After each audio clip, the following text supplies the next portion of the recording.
ವಿಶ್ವರೂಪವನ್ನು ನೋಡಿ ಒಳಗಿನಿಂದ ಹೆದರಿದ ಅರ್ಜುನ ಕೈಜೋಡಿಸಿ ಕೃಷ್ಣನನ್ನು ಪ್ರಾರ್ಥನೆ ಮಾಡ್ತಾನೆ.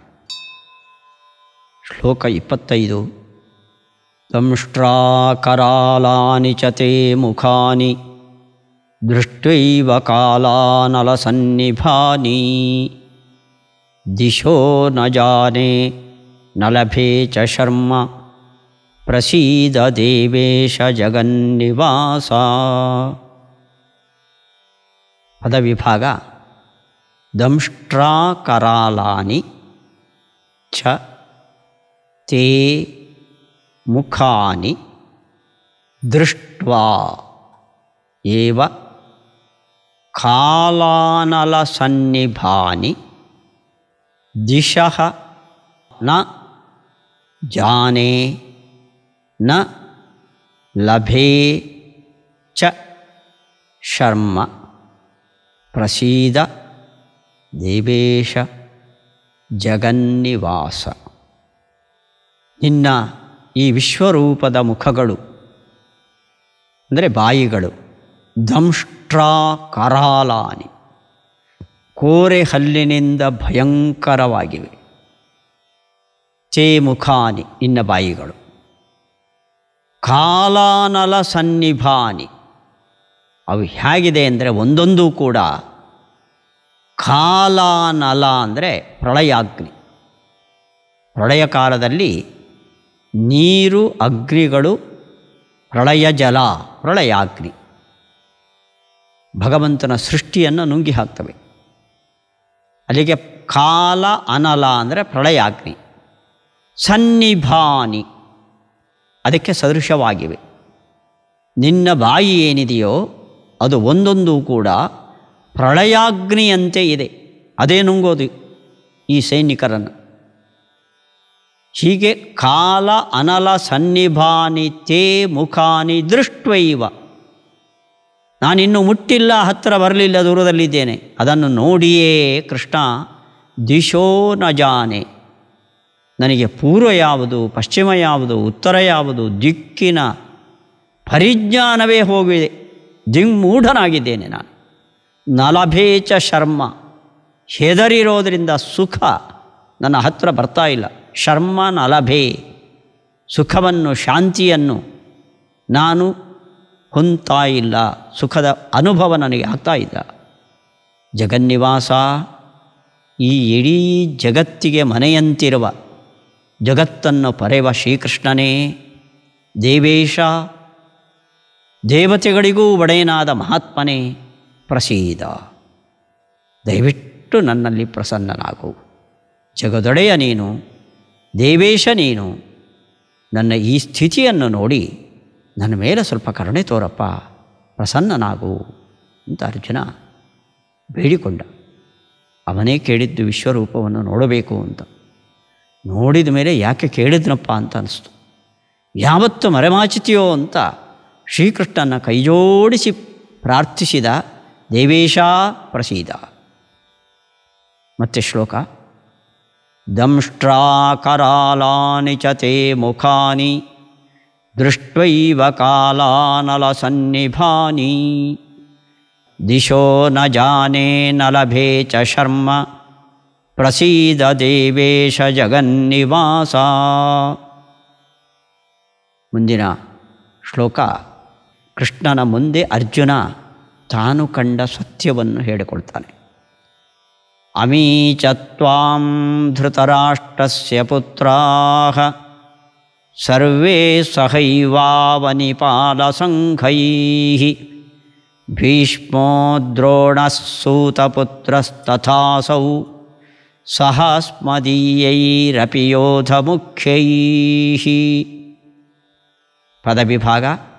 ಅಮೀ ಚ ತ್ವಾಂ ಧೃತರಾಷ್ಟ್ರಸ್ಯ ಪುತ್ರಾಃ ಸರ್ವೇ ಸಹ ಏವ ಅವನಿಪಾಲಸಂಘೈಃ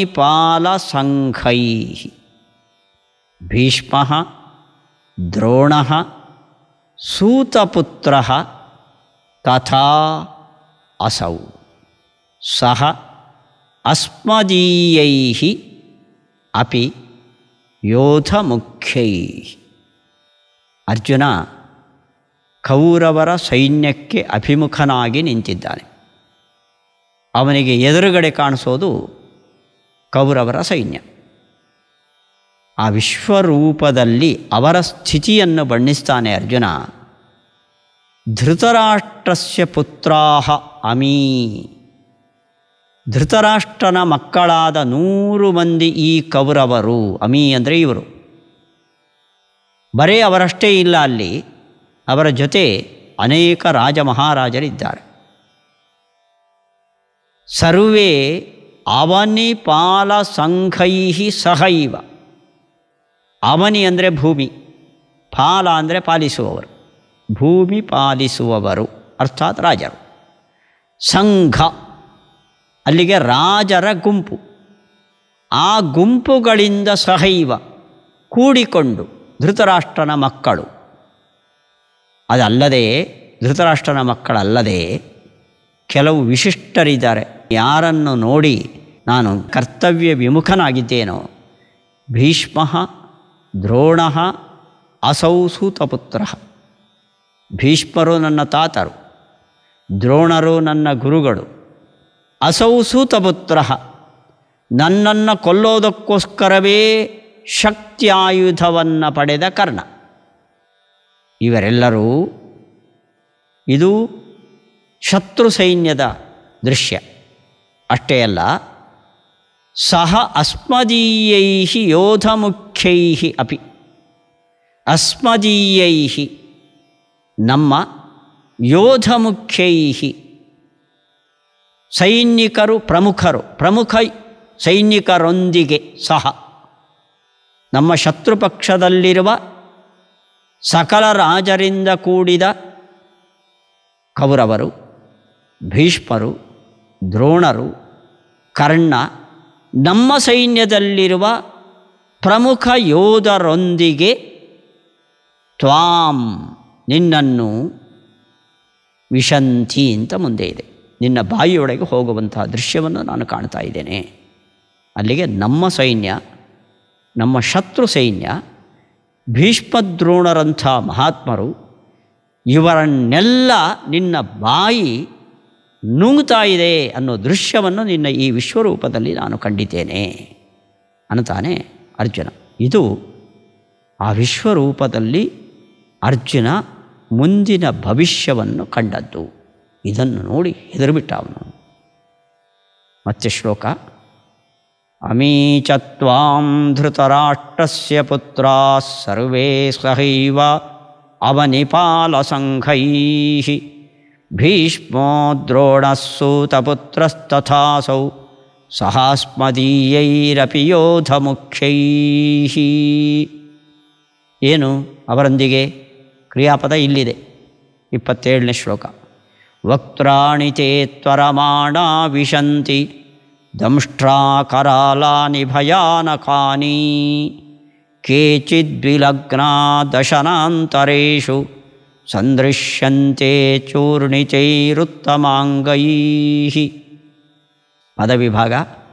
ವಕ್ತ್ರಾಣಿ ತೇ ತ್ವರಮಾಣಾಃ ವಿಶಂತಿ ದಂಷ್ಟ್ರಾಕರಾಲಾನಿ ಭಯಾನಕಾನಿ ಕೇಚಿತ್ ವಿಲಗ್ನಾಃ ದಶನಾಂತರೇಷು ಸಂದೃಶ್ಯಂತೆ ಚೂರ್ಣಿತೈಃ ಉತ್ತಮಾಂಗೈಃ. ಭಯಾನಕ ದೃಶ್ಯವನ್ನು ನೋಡಿದಾನೆ ಅರ್ಜುನ.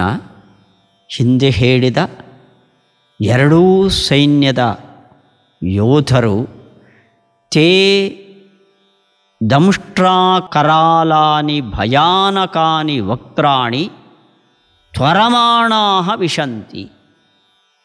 ಕೋರೆ ಹಲ್ಲಿನಿಂದ ಭಯಂಕರವಾದ ನಿನ್ನ ಬಾಯಿಯ ಒಳಗಡೆ ತ್ವರಮಾಣಾಃ ನಾನು ಮುಂದೆ ತಾನು ಮುಂದೆ ಅಂತ ಸ್ಪರ್ಧೆಯಿಂದ ನುಗ್ತಾ ಇದ್ದಾರೆ. ಅಂದರೆ ಎರಡೂ ಸೇನೆಯ ಯೋಧರನ್ನು ನೀನು ಬಾಯಿಯಲ್ಲಿ ಸೆಳೆದಿದ್ದಿ, ನಿನ್ನ ಬಾಯಿಯೊಳಗೆ ಪ್ರವೇಶ ಮಾಡಲಿಕ್ಕೆ ಅವರು ನುಗ್ಗುತ್ತಾ ಇದ್ದಾರೆ.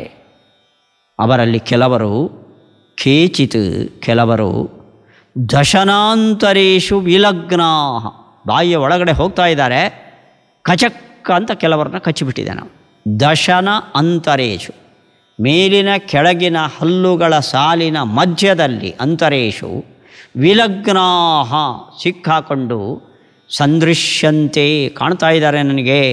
ಹೇಗೆ? ಚೂರ್ಣಿತೈ ಉತ್ತಮಾಂಗೈ ಸಂದೃಶ್ಯಂತೆ. ಅವರ ಉತ್ತಮಾಂಗ ಅಂದರೆ ತಲೆ, ಆ ತಲೆ ಎರಡು ಹಲ್ಲುಗಳ ಮಧ್ಯೆ ಸಿಕ್ಕಾಕೊಂಡು ಪುಡಿ ಪುಡಿಯಾಗಿದೆ. ಹೀಗೆ ಪುಡಿಯಾದ ತಲೆಗಳಿಂದ ನಿನ್ನ ಎರಡು ಸಾಲಿನ ಹಲ್ಲುಗಳ ಮಧ್ಯದಲ್ಲಿ ಸಿಕ್ಕು ಒದ್ದಾಡುವಂತೆ ನಾನು ಅವರನ್ನು ಕಾಣ್ತಾ ಇದ್ದೇನೆ. ಅಲ್ಲಿಗೆ ಭಗವಂತ ಭೂಭಾರ ಹರಣವಾದ ಈ ಭಯಂಕರ ರೂಪದಿಂದ ಇನ್ನು 18 ದಿವಸ ನಡೆಯಬೇಕಾದ ಸಂಗ್ರಾಮದಲ್ಲಿ ಯಾರು ಸಾಯಬೇಕೋ ಅವರೆಲ್ಲರನ್ನೂ ತನ್ನ ಬಾಯಿಯೊಳಗೆ ಸೆಳೆದಿದ್ದಾನೆ. ಕೆಲವರ ತಲೆ ಆಗಾಗಲೇ ಪುಡಿ ಪುಡಿಯಾಗಿದೆ, ಅವನ ಬಾಯಿಯಲ್ಲಿ ಸಿಕ್ಕು. ಆಶ್ಚರ್ಯವಾದ ಘಟನೆ. ಶ್ರೀಕೃಷ್ಣನ ಬಾಯಿಯಲ್ಲಿ ಸಿಕ್ಕಿ ತಲೆ ಪುಡಿಯಾಗಿದ್ದನ್ನು ಅರ್ಜುನ ನೋಡಿದ್ದಾನೆ, ಕೆಲವು ಯೋಧರದ್ದು. ಆದರೆ ಎರಡು ಸೇನೆಯಲ್ಲಿ ಅವರು ಕುಣಿತಾ ಇದ್ದಾರೆ, ತಲೆ ಪುಡಿ ಆಗಿಲ್ವಲ್ಲ. ಹಾಗಾದರೆ ಅರ್ಜುನ ಸುಮ್ಮನೆ ತನ್ನ ಭಯದಿಂದ ಕಲ್ಪಿಸಿಕೊಂಡ ದೃಶ್ಯವನ್ನು ಹೇಳ್ತಾ ಇದ್ದಾನೋ ಹೇಗೆ ಅಂತ. ಇದಕ್ಕೆ ಭಾಷ್ಯಕಾರರು ಉತ್ತರ ಹೇಳಿದ್ದಾರೆ. ಅದು ಪುಡಿಯಾಗಿದೆ ಅಂತ ನಮಗೆ ಗೊತ್ತಾಗೋದು ಕೆಳಗಡೆ ಬಿದ್ದ ಮೇಲೆ. ಆದರೆ ಬೀಳೋ ಮುಂಚೆ ಅದು ಅಲ್ಲೇ ಹಾಗೆ ಪುಡಿಯಾಗೋದಕ್ಕೆ ಸಿದ್ಧತೆಯನ್ನು ಮಾಡಿದೆ, ಸೆರೆ ಬಿಟ್ಟಿದೆ ಅದು. ಆ ದೃಶ್ಯವನ್ನು ಅರ್ಜುನ ನೋಡ್ತಾ ಇದೆ. ನಮಗೆ ಪುಡಿಯಾಗಿದೆ ಅಂತ ಕಾಣುವುದಕ್ಕೂ ಅದರ ಪುಡಿಯಾಗೋದ ಆರಂಭಕ್ಕೂ ವ್ಯತ್ಯಾಸ ಇದೆ. ಆ ಆರಂಭದ ಘಟ್ಟವನ್ನು ಅರ್ಜುನ ನೋಡಿ ಹೇಳ್ತಾ ಇದ್ದಾನೆ, ನಮಗೆ ಅದು ಕಾಣ್ತಾ ಇದೆ. ಭಗವಂತನ ಬಾಯಿಯೊಳಗೆ ಸೇರಿದೆ ಅಂದರೆ, ಬಾಯಿ ಮೇಲ್ಗಡೆ ಇದೆ, ಅದರೊಳಗೆ ಸೇರುವುದು ಹೇಗೆ ಅಂದರೆ, ಅವನ ಪ್ರತಿಯೊಂದು ಅವಯವಗಳು ಸರ್ವತ್ರ ವ್ಯಾಪ್ತವಾಗಿವೆ. ಸೈನ್ಯ ಅವನ ಬಾಯಿಯೊಳಗಡೆ ಇದೆ. ಕೆಲವರನ್ನು ಎರಡು ಹಲ್ಲುಗಳಿಂದ ಕಚಕ್ ಅಂತ ಮಾಡಿದ್ದಾನೆ. ಅವರ ತಲೆ ಪುಡಿಯಾಡೋದಕ್ಕೆ ಆರಂಭ ಆಗಿದೆ. ಅವರ ನಾಶದ ಸಾವಿನ ಹೆಜ್ಜೆ ಈಗಾಗಲೇ ಕಾಲಿಟ್ಟಿದೆ ಅನ್ನೋ ದೃಶ್ಯವನ್ನು ಇಲ್ಲಿ ಅರ್ಜುನ ನೋಡಿದ್ದಾನೆ. ಇದು ಕಾಲ್ಪನಿಕವಲ್ಲ, ವಾಸ್ತವಿಕವಾದ ದೃಶ್ಯ ಇದು. ಇದನ್ನು ಮುಂದೆ ಕೃಷ್ಣ ಹೇಳ್ತಾನೆ ಹೌದು ಅಂತ ಒಪ್ಪಿಕೊಂಡು. ಮತ್ತೆ ಶ್ಲೋಕ. ವಕ್ತ್ರಾಣಿ ತೇ ತ್ವರಮಾಣಾ ವಿಶಂತಿ ದಂಷ್ಟ್ರಾಕರಾಲಾನಿ ಭಯಾನಕಾನಿ ಕೇಚಿದ್ವಿಲಗ್ನಾ ದಶನಾಂತರೇಷು ಸಂದೃಶ್ಯಂತೆ ಚೂರ್ಣಿತೈರುತ್ತಮಾಂಗೈಃ. ಮುಂದಿನ 28ನೆಯ ಶ್ಲೋಕ. ಯಥಾ ನದೀನಾಂ ಬಹವೋಂಬುವೇಗಾಃ ಸಮುದ್ರಮೇವಾಭಿಮುಖಾ ದ್ರವಂತಿ ತಥಾ ತವಾಮಿ ನರಲೋಕವೀರಾಃ ವಿಶಂತಿ ವಕ್ತ್ರಾಣ್ಯಭಿವಿಜ್ವಲಂತಿ. ಪದವಿಭಾಗ. ಯಥಾ ನದೀನಾಂ ಬಹವಃ ಅಂಬುವೇಗಾಃ ಸಮುದ್ರಂ ಏವ ಅಭಿಮುಖಾಃ ದ್ರವಂತಿ ತಥಾ ತವ ಅಮೀ ನರಲೋಕವೀರಾಃ ವಿಶಂತಿ ವಕ್ತ್ರಾಣಿ ಅಭಿವಿಜ್ವಲಂತಿ. ಎರಡು ಉದಾಹರಣೆಗಳನ್ನು ಅರ್ಜುನ ಕೊಡ್ತಾ ಇದ್ದಾನೆ. ಕೋಟಿಗಟ್ಟಲೆ ಸೈನಿಕರು ಭಗವಂತನ ಬಾಯಿಯ ಒಳಗಡೆ ಹೇಗೆ ಪ್ರವೇಶ ಮಾಡ್ತಾ ಇದ್ದಾರೆ ಅಂತ.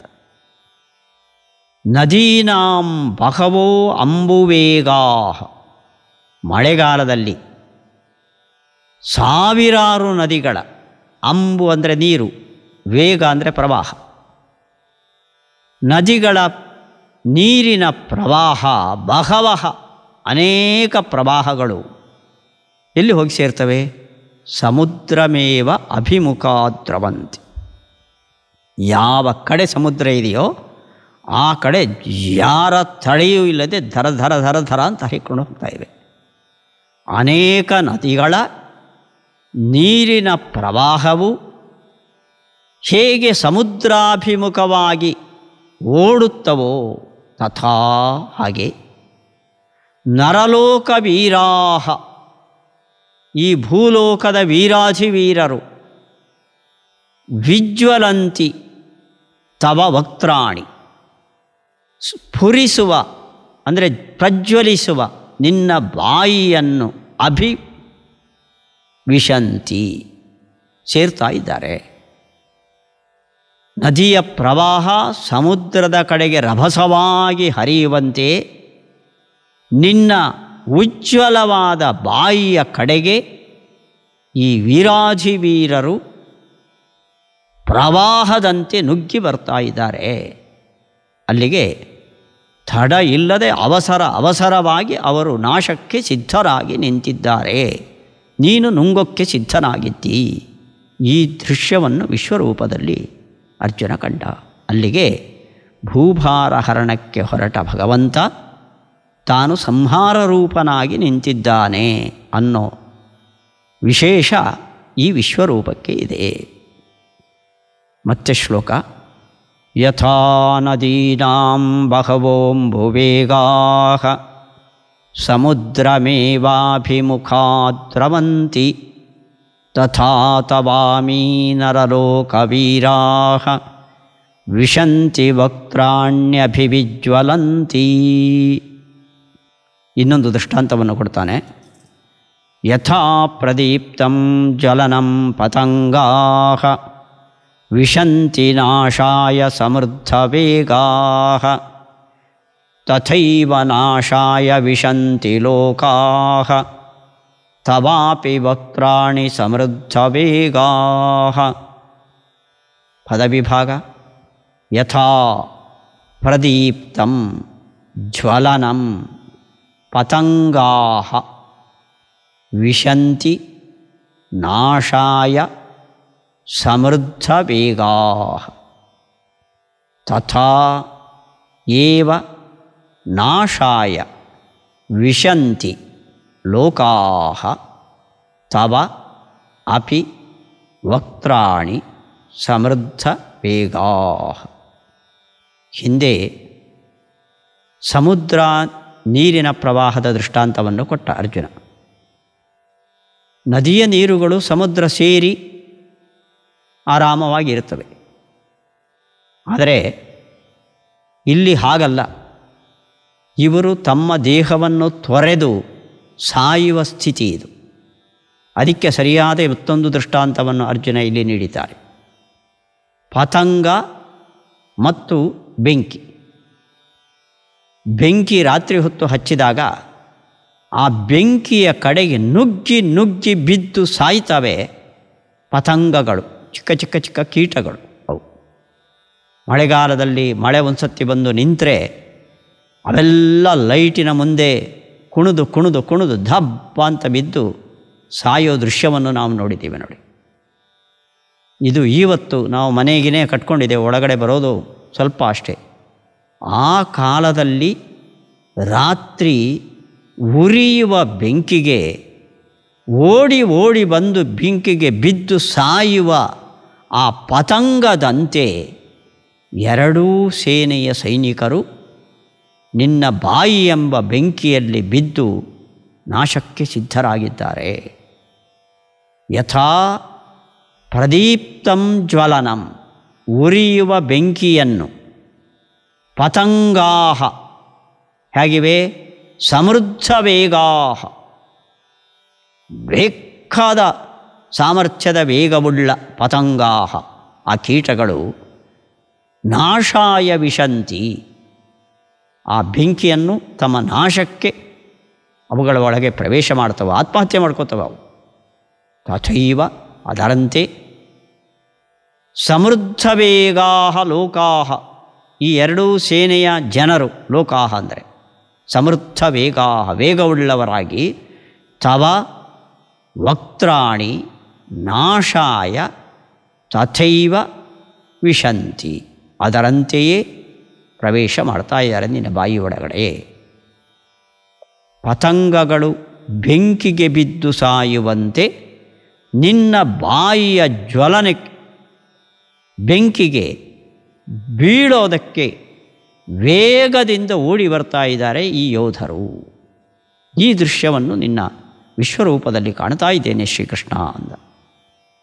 ಯಥಾ ಪ್ರದೀಪ್ತಂ ಜ್ವಲನಂ ಪತಂಗಾಃ ವಿಶಂತಿ ನಾಶಾಯ ಸಮೃದ್ಧ ವೇಗಾಃ ತಥೈವ ನಾಶಾಯ ವಿಶಂತಿ ಲೋಕಾಃ ತವಾಪಿ ವಕ್ತ್ರಾಣಿ ಸಮೃದ್ಧ ವೇಗಾಃ. ಹೀಗೆ ಅರ್ಜುನ ಕಣ್ಣೆದುರು ಕಡೆ ಭಯಾನಕವಾದ ವಿಶ್ವರೂಪವನ್ನು ನೋಡಿ ಹೆದರಿದ್ದ. ಯಾಕೆ ಅಂದರೆ ಅದು ಅವನು ನಿರೀಕ್ಷಿಸಿದಂತೆ ಇರಲಿಲ್ಲ. ಅದು ಬೆಂಕಿಯ ಒಳಗಡೆ ಪತಂಗಗಳು ಬೀಳುವಂತೆ ಎರಡು ಸೇನೆಯ ಸೈನಿಕರು ಅದರಲ್ಲಿ ಬಿದ್ದು ಆತ್ಮಹತ್ಯೆ ಮಾಡಿಕೊಳ್ಳುವಂಥ ದೃಶ್ಯವನ್ನು ನೋಡಿ ನಡುಗಿದ. ಇದು ವಿಶ್ವರೂಪ ದರ್ಶನದ ಅರ್ಜುನ ನೋಡಿದ ದೃಶ್ಯ. ಶ್ರೀಕೃಷ್ಣಾರ್ಪಣಮಸ್ತು.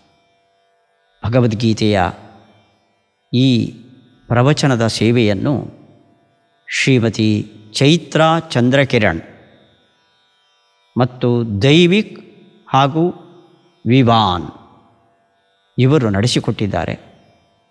ಕೃಷ್ಣ ಅವರಿಗೆ ವಿಶೇಷವಾದ ಅನುಗ್ರಹ ಮಾಡಲಿ ಅಂತ ಪ್ರಾರ್ಥನೆ ಮಾಡು. ಶ್ರೀಕೃಷ್ಣಾರ್ಪಣ.